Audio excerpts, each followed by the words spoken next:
Always be yourself unless you can be more like me is something that I didn't say, but my father, Carl, said to me. And he's our guest tonight. How you doing? Great. So Why did you say that? here.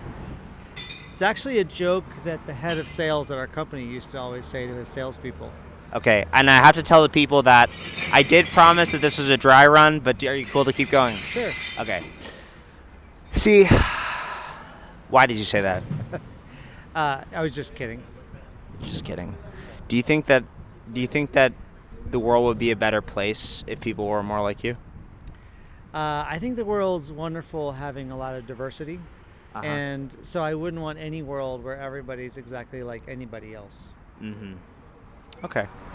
So you're the first official guest on Bravecast. You were, I think, my first subscriber or one of my first subscribers on my channel. You've been incredibly supportive of the mission. So I just want to say thank you for that. I appreciate it. I'm very happy to be your biggest fan. I think I've watched every video. Mm-hmm. At least I think I've watched every video. And truth be told, I have more than one account, so I think I'm a double subscriber. Yeah, that's right. All my numbers are botted. If you're like one of my viewers, like normally, like you might be the only one. Like it could just all be him. Anyway, all things aside, you've listened to every episode of Bravecast, or almost every single episode. What is something that you wish that I would talk about that hasn't been talked about yet? I haven't thought about this. Well, first of all, it's just so fun to come see you set up and how you do this, because I live here in Madrid as well most of the time. I live in his apartment because I have no money.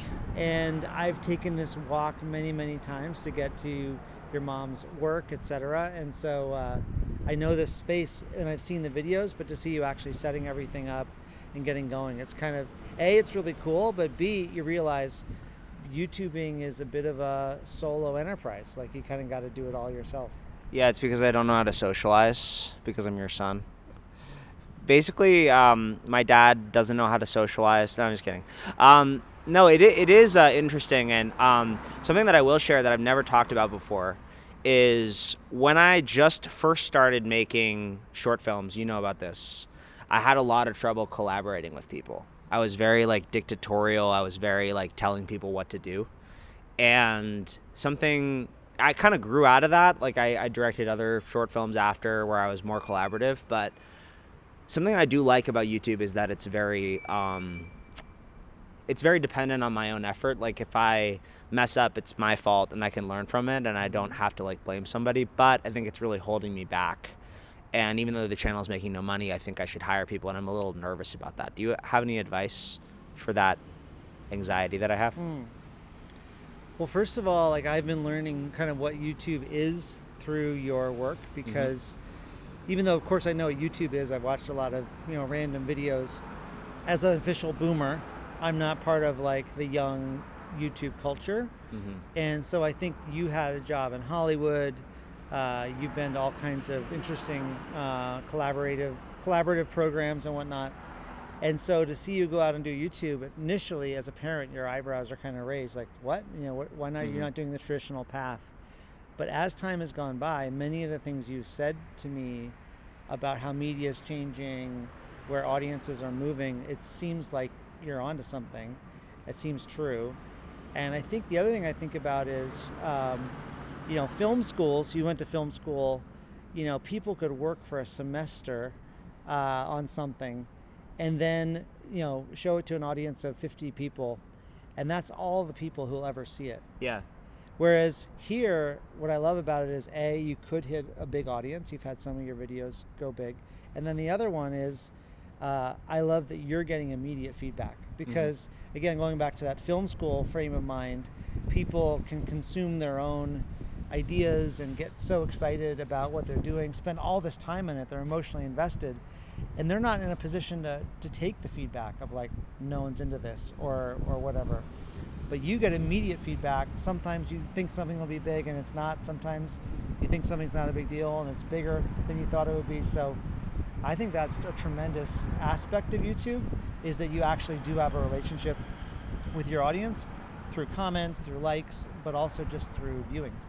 Yeah, Yeah, it has been really great, and I've been so fulfilled. I mean, you guys know, but like I fucking love YouTube. It's like so great, and like I've just the journey's been great, and also like just like yeah, I mean obviously like any parent is concerned when their kid quits their job to post to like freaking 2 subscribers, but you've been really supportive. I haven't really felt the pressure from you, honestly, which has been great, and I really thank you for that. And really it's all love. I mean, like you have to like you're obviously you have concerns, but like you got to be honest like if you have it. And yeah, I really do think YouTube is the future, but the question that I asked initially was more about like collaboration. Yeah. And like I'm gonna hire an editor at some point to help me make these videos, and I'm kind of worried honestly that I'm going to be really controlling with the editor, because I think like a lot of my friends who are bigger YouTubers than me say that like you have to kind of lower the reins a little bit, like because it's like you just want to control everything, and I know that that's going to be something that I'm going to deal with. And I was just wondering your thoughts on that as somebody who has worked in many organizations where there's hierarchies and you need to collaborate in order to solve problems and stuff. Well, first of all, it's a good problem to have if you're getting to the point where you can bring in other people Yeah. and build a team. So that's the first thing to say. Secondly, I'm sure you're aware of this, but I was almost exactly your age when I left a corporate path to go with friends to start a company. Uh-huh. And so I've been on that journey of like, what am I really doing here? I had a safer path, and now I'm doing something that's more risky. But then there's just a ton of learning. You go from you have to humble yourself to realize most of the things that I'm going to have to go do, I have never done before. Yeah. And so I think there's something about having the confidence to know that you have what it takes to learn. Yeah. Mixed with the humility to know, okay, there's a bunch of stuff I don't know that I'm going to need to know. Yeah, exactly. Yeah. I think that if there's one thing that I'll say for like the past year or so of my life is it's been really humbling, because like if you slave forever on a video and it gets no views, like it doesn't matter that you slave forever because the audience didn't like it. And that has been really helpful for my like perfectionism / control gene. And I hope that like as the channel grows and like more people come on, I'm able to see that even more, and kind of like I really want to be able to be I feel like I'm not at the point where I could hire somebody who's like smarter than me, for example. Do you have any thoughts on that? Yeah, I don't know about how you would evaluate that. I think like we were talking about diversity earlier. You want people who have different skills. Yeah. So hopefully whoever's editing with you in the future or for you in the future will be better at editing than you are. Yeah. Yes, definitely. Better at cinematography Yes. than you are. Even you're great at those things, but you can't do it all. No, first of all, I'm not great. You guys have seen the videos. But second of all, I absolutely need somebody who's better than me at them, because then why would I even hire them if they can just do what I can do? Like I need them to be better than me. So it's beyond like it should, like it has to be. But I think I'm going to get like insecure, and it's going to be like power game sort of thing and that sort of thing. By the way, if you're trying to work for me, like I'm nice, like I sound like an asshole, but I'm worried about this. Like I want to make sure that I'm good at this, Well, if you're asking yourself those questions, that's already the first step, right? Okay, Because the people who don't learn and don't adapt are the ones who kind of flame out. If you're willing to learn, if you're willing to grow, you're going to be fine. Communicate, I think that's the second thing. And I don't know anything about making films. What it seems to me like is that, a great director knows how to make the insecure actor feel ready to deliver their best performance, or they know how to get the most out of their cinematographer. Yeah. And it's some combination of like, this is your creative baby, so you're in charge, but you're respecting the craft of the people you're working with. I think if people feel respected, like genuinely respected, I don't think you have to worry about them feeling like you're too domineering. Well, I definitely respect at least 50% of the population because I respect women. But I don't know if I can respect men. Do you respect women? This is a setup. I'm not going to answer that question. I respect... You heard it here, folks. My own father does not respect... No, seriously, that was good advice. I'm just kidding. Yeah, I do think that like doing YouTube and like having YouTube friends has done wonders for my like just respect. Like I think even this podcast, like the fact that literally anything can happen, like a crazy guy could run on and start talking to us and I would try and interview him. Like you have to kind of respect what is as opposed to like what you want things to be. And I was wondering if you like where you learned that of like respecting other people, kind of like was there a moment in your life when you saw that, or was it not really a struggle for you? Well, if you were to read like my performance reviews when I was in my first job, or the feedback we give each other when we were building the company we started together, it's, you know, you have to get better at recognizing that people have feedback for you that they genuinely want you to hear so you can improve. And not take it as a personal affront to your ego. I mean, given some of the podcasts you've done recently, I know you're very aware of a lot of that stuff, and you're not, you know, I don't think you have as many pitfalls in that way. But yeah, I mean, almost everything anybody ever learns is from mistakes. And we're wired to not want to admit mistakes, at least for a while. But eventually you get more comfortable recognizing that, wait a second, this is a learning opportunity. I mean, YouTube is an incredible example of, you know, you launch, you learn, you do it again, you try something new, you go down this path, maybe you don't like that anymore, you go down another path. And so you're already getting that feedback from your audience and from the algorithm, the big algorithm in the Google sky, that none of us really can truly understand. You know more about it than I do, but it seems like it's quite opaque and it's changing all the time. Right? Neil Mohan, they understand it. Neil Mohan, the CEO of YouTube, definitely understand. Like the engineers understand it, and I think that thinking of it as like an ethereal thing that you can't understand, like Mr. Beast, like the biggest creators, they understand it. I mean, maybe they don't understand every aspect of it about how it works, but from a practical standpoint, yeah. But point definitely taken about like that whole thing. And sorry, I feel like I kind of cut you off. What were you saying? Well, no, I think I agree with everything you're saying. And actually, you've seen firsthand when you shifted to 3 postings a day. All of the numbers kind of shifted. Like it was less about how many views any one video has, but more like, are you delivering a consistent product? Are you picking up people as subscribers? And your subscriber numbers have been growing. Almost directly related to when you started doing 3 a day. So there's a lesson in there about the algorithm. That's something, you know, we didn't know necessarily. Not that I've been working on this, you have, but you didn't necessarily know that that was an aspect of 3 a day, which is, for whatever reason, you're maybe getting better alignment between what you post and the people who really want to see what you're making. I think, like, I've been thinking about this a lot, so I'm glad that you said that. I think the reason why the sub growth is more with more posting, and you guys can let me know in the comments why, because maybe you understand better than I do. But I think the reason is people subscribe for the videos they think are going to exist in the future.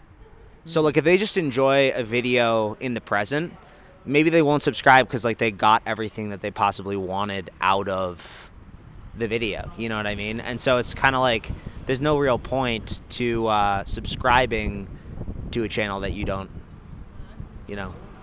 Hola, ¿quieres hacer una entrevista? No estamos turista, pero estamos. Oh, do you speak English? Sí. Where are you from, man? Boston. We're from Boston too. This is my dad, by the way. Oh shit. I'm interviewing my dad, but come on in. Come on in. Do you want to I'm Max. Do you want to stand here? You guys are wearing the fall ravine. Yeah. We got it going. No. Go ahead. Go ahead. Bye. Wait, where Yeah. in Boston are you guys from? We're not really from. We're Oh from my god, I live in Bedford. Dude, I That's so did my crazy. fucking internship last year in Belmont. Lexington. Okay, let's go. We don't have Light time. your fucking cigarette. Max, they have your It's best okay. interest. They have your best. It's okay. I mean, you can. You guys are awesome. Dude. All right, take Dude, care. you can come back tomorrow night. I literally do this podcast every night. If you want to do another interview, Wait. whenever, anytime. Add me on. Get me my This is a cigarette, podcast. please. Do you guys get out of the shot? Are you all, Come on in. Do you want to do an interview? Come on. are you also What's your name, man? Owen, give I'm me- from Boston. You guys are all from Boston? Yeah, You got- I'll go to UVM for this. nice. Yeah, Oh, we're nice. going to UVM. yeah. This is a small world. We're in Madrid, by the way. We're literally in Europe. Um, I don't know. I'm gonna kill So you this guys. is your son? so you're you're Owen. I'm Owen. You're Owen. You're I'm Max. Max. What's your name? I'm Ava. Ava. Sophie. Sophie. Sophie from Bedford. What do you guys think of Madrid? Like, what's the biggest difference between Madrid and Boston? Madrid and Boston. Probably the biggest thing is the language barrier, but Yeah. honestly, I love being able to walk around a city. Like I know, right? It's so Boston great. has that nice thing where it's like just small enough in a U.S. city to be able to walk around, but being able to walk around here, and then we've gone around to other cities too. All the walkable cities. Like I love walkable cities. I know, it's so awesome. You Dad, can't do you have really- anything to say about I mean, Vermont is lovely, but you can't like walk a city Yeah. You can only easily. walk so much. And then you've You got the could walk a temperate city in 2 weather. seconds. Exactly. I'm Yeah. not wearing like a Especially if you're in parka. Wellington, you It's walk not. like a couple minutes, find a homeless person. It's not like -2 Celsius here. It's Yeah. bad now. Yeah. Guys I get it. feel like- You guys are great. Feel free to continue with your night or stay. We're here. How But long I are you understand. here? We're gonna How go. long are you here? So we live here. Oh. Oh no Yeah. way. Awesome. Yeah. Him and my mom live here, and Okay. I'm living with them because I'm trying to make it as a YouTuber and podcaster. Love it. Okay. Awesome. That's- We that's love like an podcasts. entourage. Can we get What's your your info? What's your info? It's For Brave like Jake on podcasting? YouTube. Brave Jake on YouTube. And like, Can It's we just get a- on the Do you next have- fucking... Literally, if you come here, Instagram? tomorrow night at Are you 1 here a.m., every night? basically every night.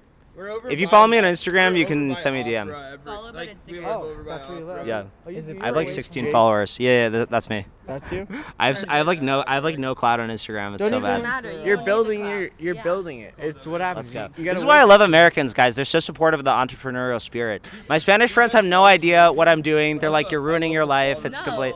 No. You're building. We're all super entrepreneurial. We are. If you go to Vermont, it's all the school teaches you entrepreneurship. Yeah, It's like I'm the whole focusing thing. on entrepreneurship. So hello. Yeah, no, it's great. Guys, I love that there's all these conversations, but could we bring it together and share with the people? Come here.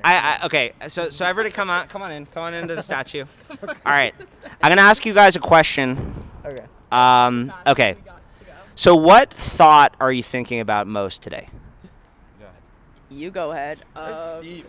They decided to leave our taco night way too early. Okay. I'm Okay. thinking about the fact that there can't be violence. I don't like when men hit each other.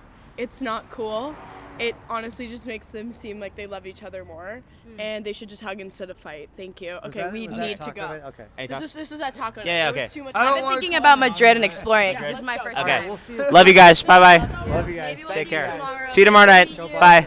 What's the handle? What's the handle? Brave Jake on YouTube. Brave. Brave Jake. Jake El Valiente. Nice to meet Yeah. you both. Nice to meet you, brother. Okay. Nice to Have a meet good you. night. This is what I was talking about earlier. It's like literally anything can happen. What are the odds? Like people from the Boston area just like come. Yeah, it's spontaneity is the key to good entertainment. You think so? I don't know. I just said that. Spontaneity is the key to a good podcast, especially when people are drunk. You know, those guys, you can tell when somebody's good. Literally every single person I've interviewed has been awesome. I don't know if it's just like luck of the draw. Eventually, there's going to be somebody who's not good, It's but just everybody's whoever- great. Whoever happens to be walking under a bridge at 1 a.m. in Madrid. I think it's like you have to it self-selects for like a type of person who's like talkative and like wants to share. But I would love for those people to come back. They seem good. I think one of them just got into a fist fight. That was like what I was getting at. It sounds like something went down on taco night that was not good. Yeah, I think maybe okay, I don't want to theorize because they're gonna watch this. I'm so curious. I can't wait for them to come back tomorrow night. They probably aren't, but if they do, I would love for them to come back. It would be great. And yeah, so Dad, you didn't get to answer the question of what thought you've had most today, and I'm curious. What thought I've had most today? Yeah. Well, I'm just excited to be getting back into being in Madrid because I've been away for a while. It's been a few weeks because of my work. And eventually, the city kind of makes you just relax a bit and just enjoy life more. Yeah. And that's so true. just today, I was sort of finally coming out of the jet lag and the other, just being wrapped up in work and just starting to really enjoy it. And here I am in the middle of the night doing a podcast. Yeah, I don't know how relaxing it is if you're just in the cold sitting on a statue, but I know what you mean because we're Americans. I'm born and raised. I'm his son, and I was raised for 23 years in the U.S. before coming here. And Chile. Chile for 2 years. I've never talked about Chile. Next episode, I'll talk about Chile. But yeah, like there is a vibe to the city. I think it's like New York combined with like the south of France. It's just like more chill. Something that I really love about Madrid is that like everybody is very social. Like people will just you can just like strike up a conversation with people, and like they genuinely have time to hear you out. So maybe that's what you're picking up on. Yeah, I'd agree with that. Yeah. So I'm trying to think. Do you have anything else to say to the people? No, I mean, if you're watching this and you've watched this far in the video, No, don't subscribe. The meme is don't subscribe. Don't subscribe. Don't even listen to him. But Dad, I love you so much. Love you Thank you too, so Jake. much. Proud Thank of you you. so much for coming on, the first official guest of Bravecast. And I love you guys too, unconditionally, forever and ever. Bye.